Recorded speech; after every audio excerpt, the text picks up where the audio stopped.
Ayon sa kasulatan, tinig ng katotohanan, programang gabay tungo sa kaligtasan. Si Fernando Baisa Camacho Jr., matibay na saksi, katotohanan ng Diyos, laging pinanghahawakan lagi.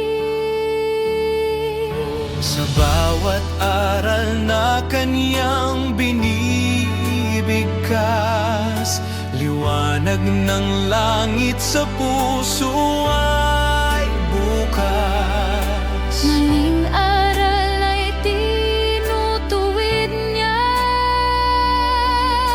pag-ibig ng Diyos Sa atin ay pinapakita. Ayon sa kasulatan, tayo ay pinapatatag. Sa bawat pahayag, tayo ay itinataguyod. Pagtatanggol ng pananampalataya, di umaatras. Salita ng Diyos ang sandata, apoy na naglalagablab. Ayon sa kasulatan, yan ang ating sigaw. Tinig ng katotohanan, umaalingaw-ngaw. Ang Diyos ang katotohanan, ito ang aming panata. Ayon sa kasulatan,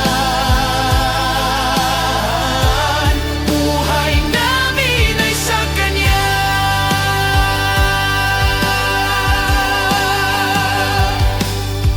Sa hamon ng mundo, tayo ay naninindigan.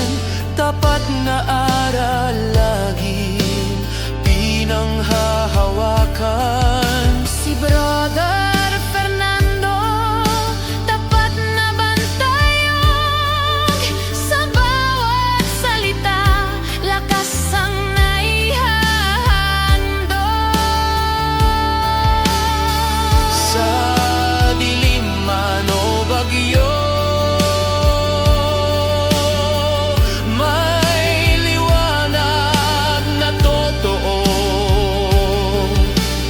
Bukas ang langit, handog na pag-asa. Sa salita niya, tagumpay ay laging kasama. Ayon sa kasulatan, Puso namin ay nag-aalala, tinig ng Diyos sa amin bumabalot at yumayakap. Ayon sa kasulatan, yan ang ating sigaw. Tinig ng katotohanan, umaalingaw-ngaw. Ang Diyos ang katotohanan, ito ang aming panata. Ayon sa kasulatan, buhay namin ay sa Kanya.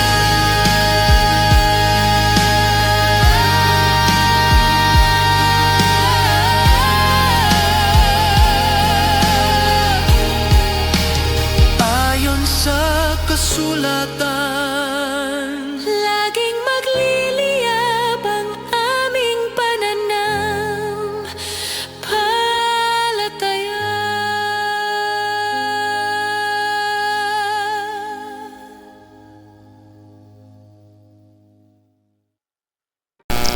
Pansamantala, tayo po muna ay magdaos ng ating panalangin at tayo po ay pumalaot. Let us pray. Dakila po naming Ama, sa mga oras pong itong muli ng aming gagawing paghuntahan sa himpapawid, kayo po ang patuloy na maluwalhati, makilala at maparangalan. Patnubayan niyo po at kalingain ang buong programang ito ng ayon sa kasulatan upang ang inyong tinig ay marinig sa buong sanlibutan. Binabalik namin sa inyo ang kapurihan sa pangalan ng aming Panginoong Hesus. Amen. Isa pong mapagpalang araw sa inyong lahat, mga kapatid at mga kaibigan. Gayon din sa buong daigdig. Saan man po kayo naroroon ngayon, magandang araw, magandang tanghali o magandang gabi. No? Yan, sa atin pong mga minamahal na mga kapatid kay Kristo, sa ating mga kaibigan at sa lahat po ng makakapanood ng programa nating ito at makikibahagi dito sa atin pong makabuluhang patuloy na pinag-uusapang mga usaping pang pananampalataya dito po sa palatuntunang ayon sa kasulatan. Isa pong taos-pusong pagbati ang akin pong iwinawagayway sa inyo. Laki po ang hiling natin sa Panginoon na patuloy kayong lakipan ng makalangit na pag-asa at pagpapala. Ang inyo pong maliit na lingkod kay Kristo na makakasama ninyo ngayong hapon, Master Guide Fernando B. Camacho Jr. Naway ang bawat sandali ng ating gagamiting pagsasang-usapan sa ilalim po ng biyaya ng ating Panginoong Diyos ay maging pagkakataon upang mas mapalapit ang bawat isa sa piling ng ating pong Panginoong Diyos at lumalim pa ang ating pagkakilala sa ating Panginoong Kristo. Layunin din ng programang ito na mapalakas ang ating pananampalataya at marami pang kaluluwa ang madala sa paanan ng ating pong Panginoong Diyos samantalang tayo ay nangahawak sa kabutihan at katotohanan ng Diyos. At siyempre hangad din natin na higit na maunawaan ng bawat isa ang mga aral na nakasulat sa banal na kasulatan. Kaya naman po, saan man po kayong dako naroroon sa atin pong daigdig ay tanggapin niyo po ang aming mainit na pagbati po sa inyo na naway ang magiging pag-aaral natin ngayon ay mapakinabangan ng bawat isa. Maging gabay, maging inspirasyon, at maging referensya ng mga magsusuri o ng mga nagsusuri. At ito'y maging daan sa pagbabalik loob sa ating Panginoon o sa katitibay. At ganun din ang programang ito ay maging liwanag sa bawat isa, lalo na sa ating pong pang-araw-araw na pamumuhay bilang mananampalatayang mga Kristiyano. Ano po? Yan. At sa tulad nating nakagawian, mga kapatid, ang inyong pong malit na lingkod ay tatalakay ng ating pong part 2.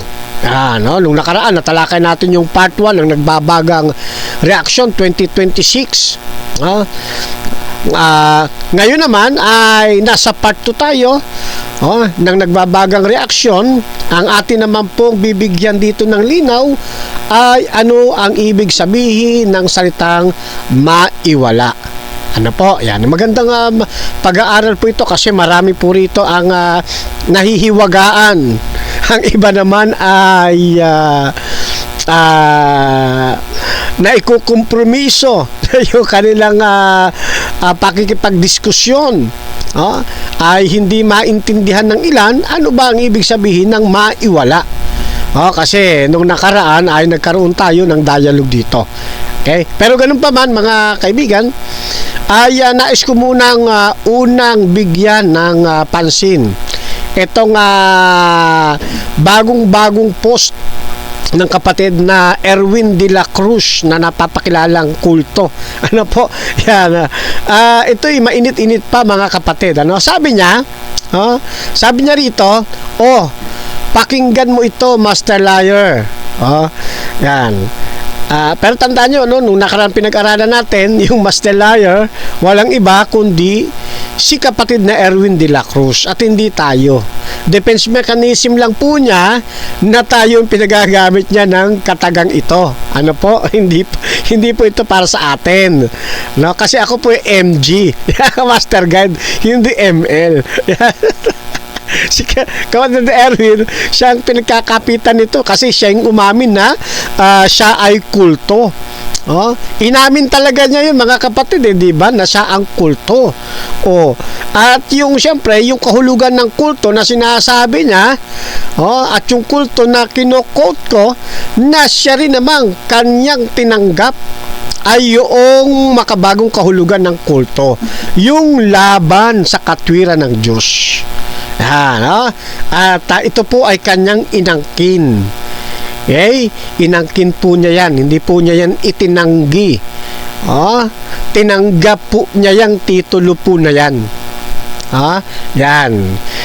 Ngayon, sabi niya rito, pakinggan mo ito, Master Liar, Roper Baisa, Camacho Jr. Totoo ito.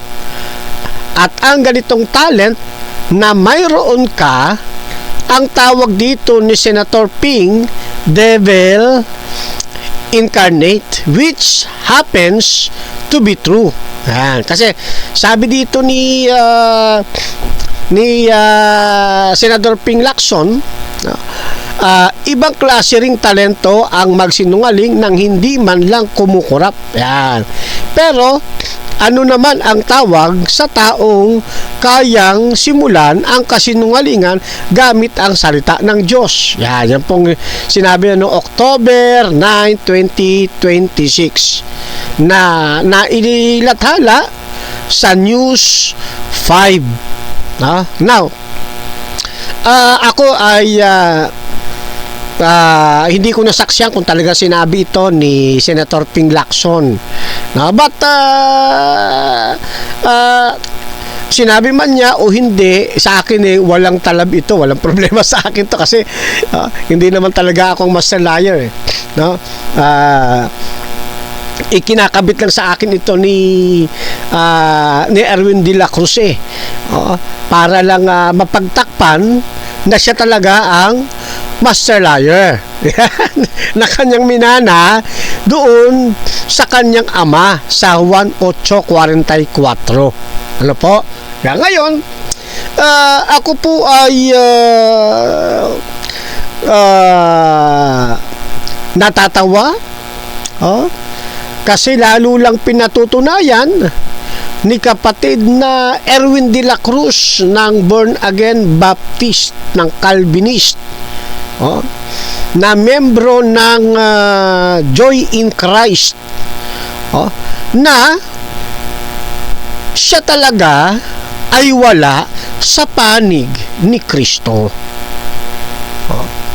Lalo lang niyang pinatutunayan na siya po ay hindi tunay na Kristiyano bukod pa sa kanyang pag-amin na siya ay kulto. Bukod pa rin yan sa katangian ni Lucifer o ng Diablo sa pagiging nuknukan ng sinungaling. Bukod pa ho yan. Ano po? At itong sinasabi niyang ito ni Daplis nga, hindi tumatama sa atin. Kasi pag sinabing Daplis, at least tumama sa'yo. Pwede siguro dito ay may lalarawan natin ito para siyang sumusuntok sa buwan na wala naman siyang tinatamaan. Bagamat binabanggit niya ang ating o kinukuha niya yung ating atensyon. Ano po? Sa halip na ako makadama ng galit, ang nadarama ko pagkaawa. Bakit? Kasi nagpapagamit siya ng gusto Nagpapagamit siya ng gusto doon sa Diablo na lalong kumakalkal, umiigting ng kanyang galit sa atin. Galit ito yung kanyang ano na ito, pagngingit-ngit ito. Kita nyo, pamemersonal yung post niyang ito, Kaya nga ako, lagi ko isinasama ito sa panalangin si kapatid na Erwin de la Cruz na dumating sa pagkakataon, magising siya sa katotohanan ng Diyos. At talikdan na niya yung marumi niyang gawaing ito. No? Yan, yung mga pananalitang mahalay ito pananalitang ito Hindi ito nagbibigay lugod sa kanya. Akala niya bumibida siya rito. Hindi siya bumibida rito. Lalo niya lang sinisira yung kanyang karakter. Sabi ko anong nakaraan nating part 1 hindi lang karakter ng kapatid na Erwin de la Cruz ang kanyang sinisira mismo. Hindi lang yung kanyang sariling karakter o pagkatao ang sinisira niya dito. Maging ang kanyang pamilya, yung dignidad ng kanyang pamilya, nasasalamin, nasisira sa karakter na pinakikita ni kapatid na Erwin de la Cruz. Ano na lamang ang sasabihin ng mga kaklase, mga kaibigan ng kanyang anak kapag nabasa nila ganito pala manalita, ganito pala manukso, ganito pala ang tatay ng kanilang kaibigan. Ganito pala ang kanyang pagkataon sa social media. Hindi ba nakakahiya yun sa panig ng kanyang mga anak? Paano yung mga kaibigan ng iyong asawa, kamag-anakan ng iyong asawa, at mababasa nila yung ganitong mga kataga na ipinopost ng kaibigan nating si Erwin de la Cruz? Isa ba itong magandang ehemplo? Pupurihin kaya si Erwin de la Cruz ng mga kamag-anakan ng kanyang asawa, ng mga kaibigan ng kanyang asawa? O baka sabihin nila, ganyan pala asawa mo pag mag-post sa social media? Baka may magtatanong, tama ba na yan ang maging attitude ng isang nagpapakilalang born again Christians di umano? Nasisira ang imahe ng iyong pamilya, kapatid na Erwin, pag hindi mo tinigilan ang mga ganitong uri ng paglalapat mo sa social media. Hindi lang yan, siyempre kasama dyan yung mga kamag-anakan mo mismo. Kung buhay pa ang parents mo, malulungkot sila sa iyo. Kasi yung pinalaki nila sa katwiran, lumaking nasa kabuktutan. Nakakahiya yan, kapatid na Erwin de la Cruz, kaya ng iyong attitude. Kaya kung ako sa iyo, sa halip na ganyan ka mag-post sa iba't ibang mga personalidad na nasa social media, baguhin mo ang iyong attitude. Baguhin mo. Yan payo lang naman ng iyong maliit na kaibigan. Ano po? Ipakita mo na ikaw ay totoong sa Diyos. Ipakita mo yung karakter ni Kristo, hindi yung karakter ni Satanas, hindi yung karakter ng dyablo. At wag puro paninira, wag puro paggawa ng mga inimbentong kwento. Wag, kasi ikaw rin ang rito, ikaw rin ang mapupulaan. Kasi sa panig ko wala namang maniniwala na lapat sa akin yung mga sinasabi mo. Wala naman.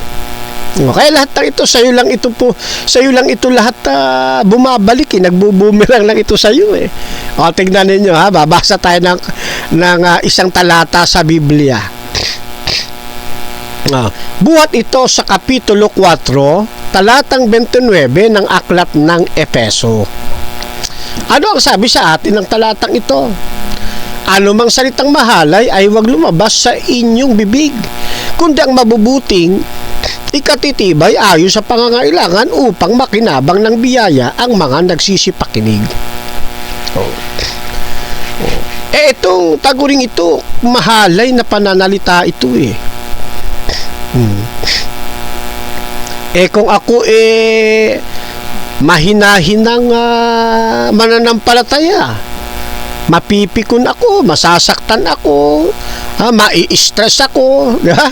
O yan ang ano niyan eh. Pero salamat sa Diyos kasi pinalalakas tayo, pinatitibay tayo ng katwiran ng ating Panginoong Diyos at ng kanyang mga pangako. Sabi nga niyan no, sa isang talata, di ba? Mapaladaan niya kayo kapag kayo inaalimura. Mapalad kayo kapag kayo pinagwiwikaan ng masasama dahil sa aking pangalan. Sabi ng ating Panginoon sa aklat ng Mateo. Hindi ba? Ngayon kung gagawin mo ito sa iba, masasaktan sila. Sa halip na kung sakali mang ganito, no? For the sake of argumentation lamang, ano? Kung sakaling ikaw nga ang nasa katotohanan, no? At mali itong ginaganito mo. Sa tingin mo ba madadala mo sila?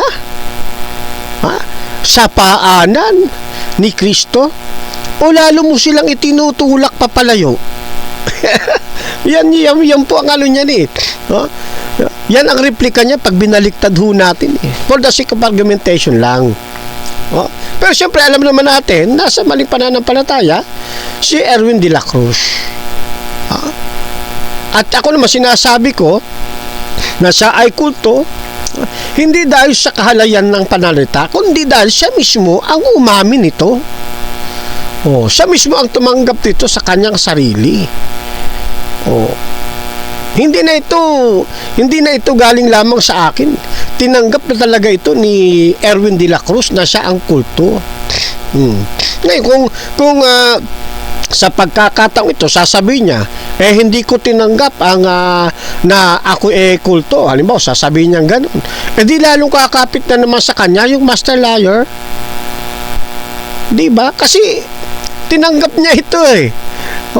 Kinol niya ito eh, paulit-ulit pa nga eh. Napatunayan natin.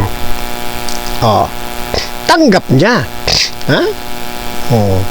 Kaya ito aking sinasabi na siya ay kulto, hindi po kahalayan niya, bunga lang din dyan sa kanya, ipinapaalala lang po natin at upang makita ng mga taga-subaybay natin kung sino talaga ang nasa panig ng kamalian. Kaya nga wala nang ginawa si kapatid na Erwin de la Cruz kundi personalin tayo. Hindi na siya sa aral eh. Sa pamemersonal na eh. Kasi hindi niya kayang tibagan yung aral ng iglesia ng Diyos eh. Hindi niya kayang tibagin yung iglesia na pinangunguluhan ng ating Panginoong Diyos. Hindi niya kayang sirain ang Seventh-day Adventist na siyang nalabing iglesia. Kaya ang gagawin niya, sa pamamagitan ko na lang, diyan sila bumibira. Ano naman ang sa akin nun? Sabi ko, wala naman akong office sa Seventh-day Adventist Church.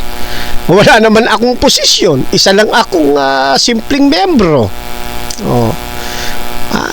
Yung pangarap niya na ako'y matalo, wala namang problema kung sakali nga na ako'y matalo, hindi ibig sabihin nun ng Seventh-day Adventist natalo na. Hindi. Kung sakaling makabawi ka sa paulit-ulit mong pagkakalampaso sa mga debate natin, makabawi ka sa isang pagkakataon, hindi sa akin yun. Wala sa akin yun. Normal lang yun. Normal lang yun. Kasi maliit lang ang aking isip eh. Hindi naman ako kasing talino at kasing uhusay ng iba. Pero ako naman nagpapasalamat sa Diyos kasi etong sa aking maliit na isipan, hindi ka pa rin makaporma-porma kapag na Erwin de la Cruz.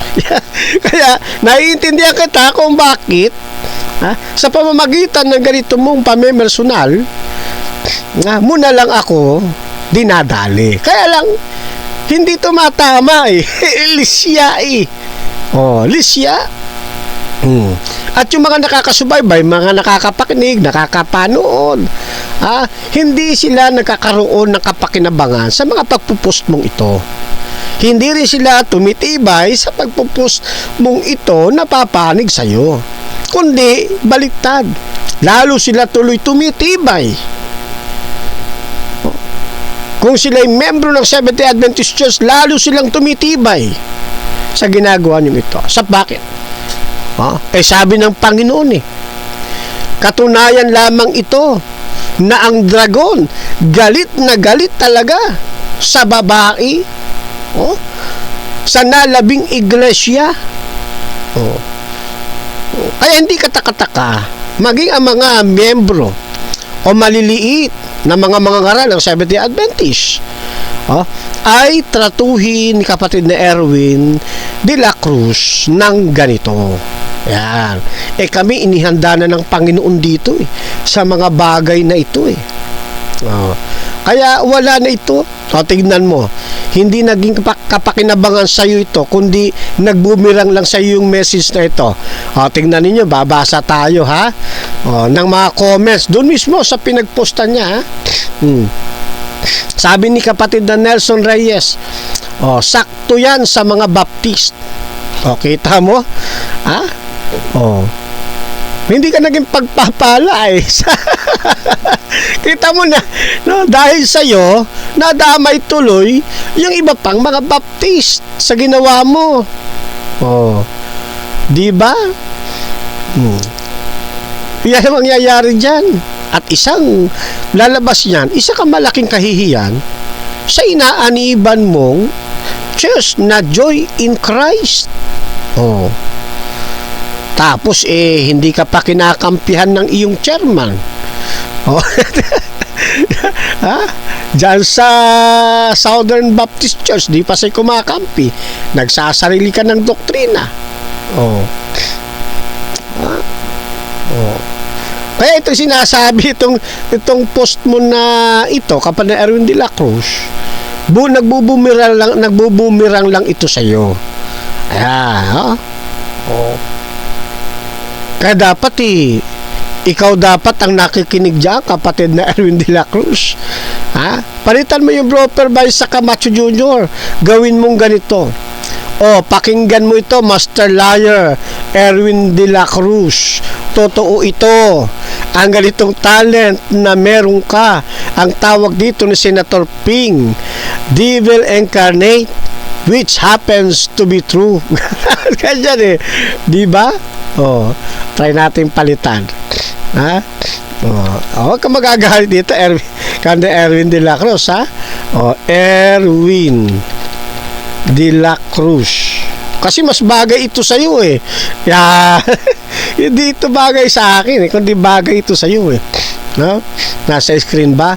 Yan, ganyan dapat yan.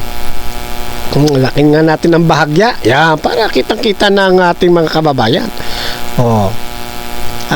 Pakinggan mo ito, Master Liar. Lagyan natin ng kulay. Para maiba naman. Tapos highlights natin, highlights. Yan. Ito ang tama, itong akma. Di ba, sa halip na pangalan ko ilagay mo dyan, yung pangalan mo ang ilagay mo dyan. Kasi, sabi ni Nelson Reyes, sakto yan sa mga Baptist. Kaya pinalitan natin. Kasi sabi ni kapatid Nelson Reyes, sakto raw sa'yo Kaya dapat, pakinggan mo ito, Master Liar Erwin de la Cruz. Totoo ito. At ang ganitong talent na meron ka, ang tawag dito ni Senator Ping, Devil Incarnate, which happens to be true. Ayan. Mas bagay. Diba? Sa akin di bagay kasi hindi naman ako Master Liar Hindi bagay Master Guide ako, MG ako ang layo naman ng ML sa MG.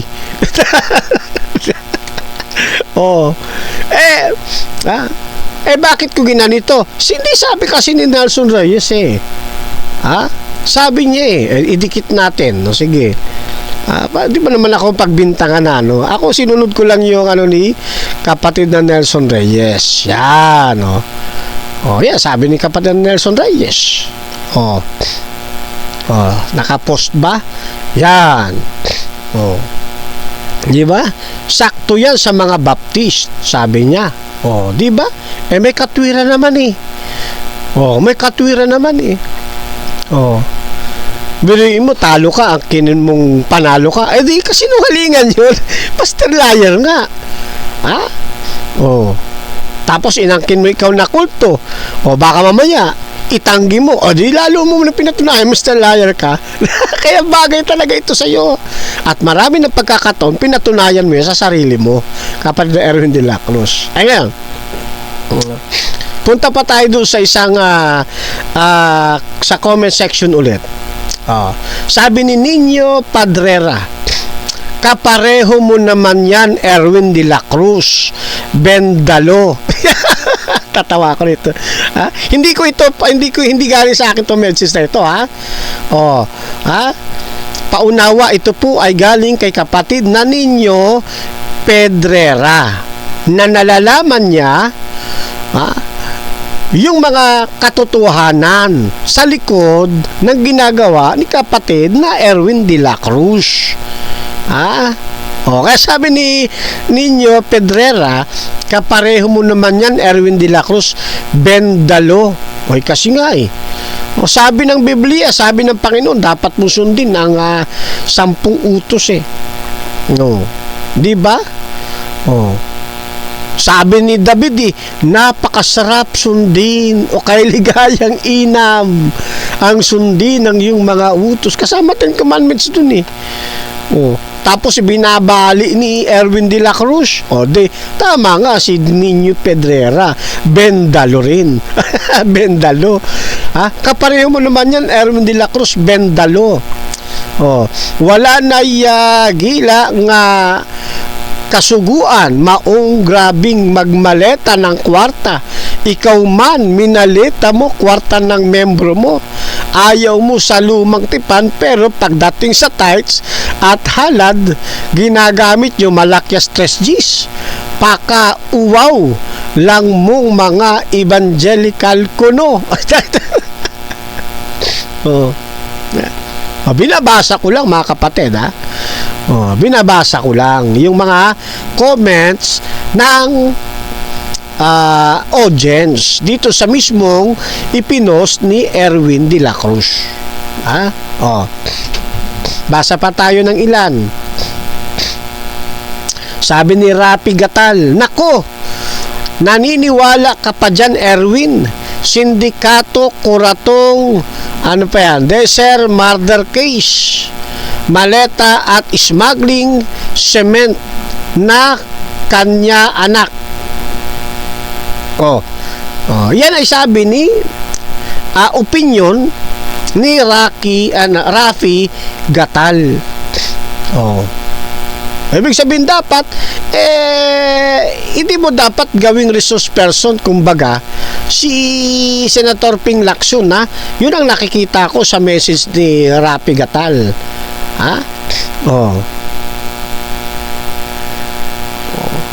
Ayun ang kanyang saloobin, yun ang kanyang opinion. Sabi ni Leonardo Paras, para sa iyo, Bro Erwin, ay sinungaling ang magsabi ng totoo. Iba naman ang sinasabi ni Senator Ping. Ikaw talaga, Bro Erwin. Huwag kang mag-alala, Bro Erwin. Mahal ka namin. At natural lang, sa isang kagaya mo, ang ganyan. Naunawaan ka ni Bro MG. Kahit pa sabihin mong lahat ng demonyo ay nasa kanya, nauunawaan kanya. Tama yung kapatid na Leonardo Paras, katulad ng nabanggit ko kanina. Kaya nga ako nag-chat ako, nag-reply ako.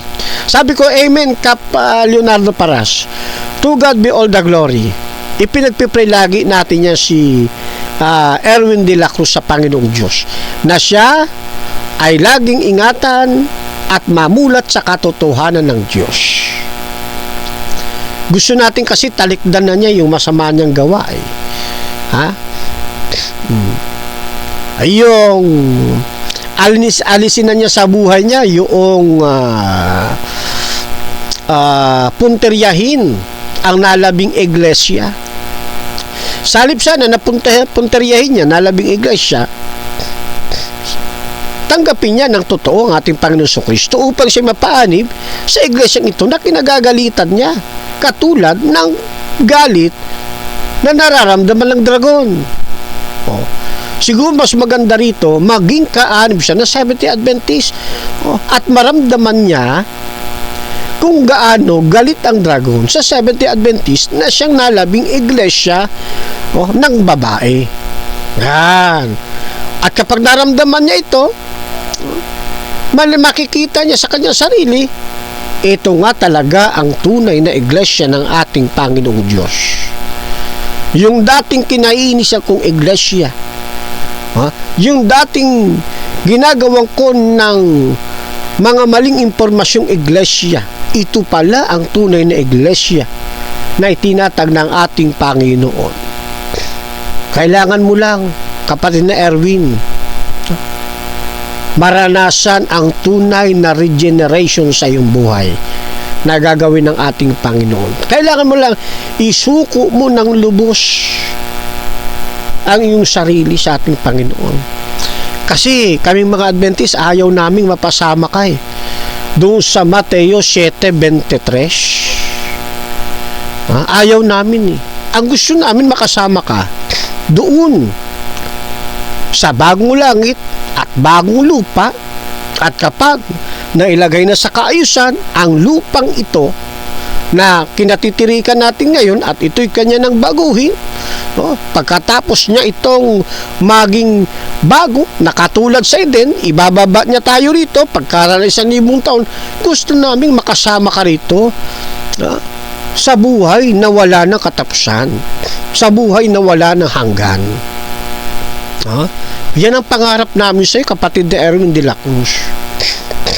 Kaya kahit na ganyan mo kami bombahin, ang pagmamalasakit namin, ang dalangin namin,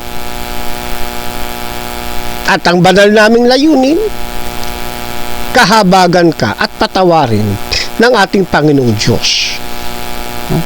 Maimulat ka sa katotohanan ng Diyos, makita mo ang katwiran ng Diyos. Ganyan po yung kapatid na Erwin de la Cruz. Kaya ako naman nagbibigay reaction hindi sa dahilan ako ay galit sa iyo, kundi sa dahilan gusto kong magising ka sa mali mong ginagawa. Yan lamang pong aking saloobin kung bakit ko nagkakaroon tayo ng ganitong mga pagtugon o reaksyon. Ngayon, idagdag pa natin itong isa. Sabi ni Leonardo Paras, Erwin de la Cruz, sinungaling ba yung sabihin na nabugbog ka sa debate? Di ba tama naman na bugbog ka? Nakakaawa ka nga eh. Dinaan mo lang sa lakas ng boses at pang-aasar na para bagang ikaw ang tama. Hindi ako nagsabi niya, kundi si kapatid na Leonardo Paras. Kasi si kapatid na Leonardo Paras laging nanonood ng ating mga nagaganap na dialogues o mga debate. Mapalive sa social media sa pamamagitan ng kapatid na Rasya Vista at maging sa YouTube channel. Yan. At maging ang mga neutral. Yan din ang kanilang nakikita. Biruin mo, kapatid na Erwin, ako hindi matalino na gaya mo. Maliit lang ang aking kakayanan. Isa lang akong maliit na kaanib.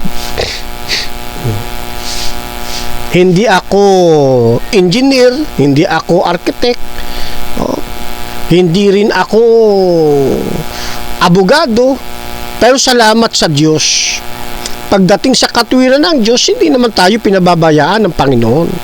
Ako naman ay patuloy na ginagamit ng Panginoon sa pagpapatotoo upang mapatatag ang mga tunay na kay Kristo sa matuwid na landas. At yung mga wala kay Kristo ay nadadala sa paanan mismo ng ating Panginoon sa ikapagkakaroon nila ng promise of salvation. Yan po yan. Kaya, kung sakaling kayo po, kapatid Erwin, hindi makalusot-lusot, laging nagugulpi sa debate, nabubugbog. Kumbaga, usapang ano lang naman yan, lambingan. Pagkatapos sana ng dialogue, maging professional. Di ba? Maging professional. Kasi ang boxing, saring lang dapat ginagawa. Di ba? Kaya lang kayo po masyadong mapamersonal. Kaya yung mga kababayan natin, kung minsan hindi rin nakakatiis, nagsasabi sila ng totoo. Katulad ng binabanggit ito ni kapatid na Leonardo Paras. Totoo yung sinasabi ng kapatid na Leonardo Paras. Ayaw mo mang ipahalata sa mga tao. Pero ito'y damang-dama po ninyo. Pero sana, sa kabila nito, ng aking reaksyon ito, mahintakutan ka sa Diyos. Matakot ka sa Diyos, kapatid Erwin de la Cruz. Huwag kang mamuhay sa mali mong katayuan. Matuto ka sa katwiran ng Diyos, tanggapin mo ang katotohanan ng Diyos, mamuhay ka ng may kabanalan na tulad na ginagawa ng mga Seventh-day Adventist member na patuloy na pinapatnubayan ng atin pong Panginoong Diyos. Alright? Ito ang tinig na hindi mabibili, hindi matitinag, hindi mapapawi. Ito ang tinig ng katotohanan ayon sa kasulatan. Sa salita mo aming pinanghahawakan, liwanag sa dilim, gabay sa bawat daan. Hindi sa opinyon ng sanlibutan, kundi sa katotohanang nasa kasulatan. Kapag may unos, hindi uurong, ang pananampalataya'y lalo pang titibay. Ang bawat pangako mo'y aming aasahan, dahil ikaw, O Diyos, ay tapat magpakailanman. Hindi kami matitinag sa bawat pagsubok, katotohanan mo ang aming sandigan. Sa bawat hininga, sa bawat awitan, ikaw lamang ang aming itataas. Ayon sa kasulatan, tinig ng katotohanan, salita ng Diyos ang aming sandigan. Sa Kanya lamang ang aming kaligtasan. Ayon sa kasulatan, hindi kami mag-aalinlangan, handang ipaglaban ang katotohanan ng Diyos. Kahit anong unos ang aming harapin, hindi sa galit, kundi sa pag-ibig, hindi sa dahas, kundi sa biyaya. Ngunit kapag ang katotohanan ay hinahamon, kami tatayo ng may tapangan, kabanata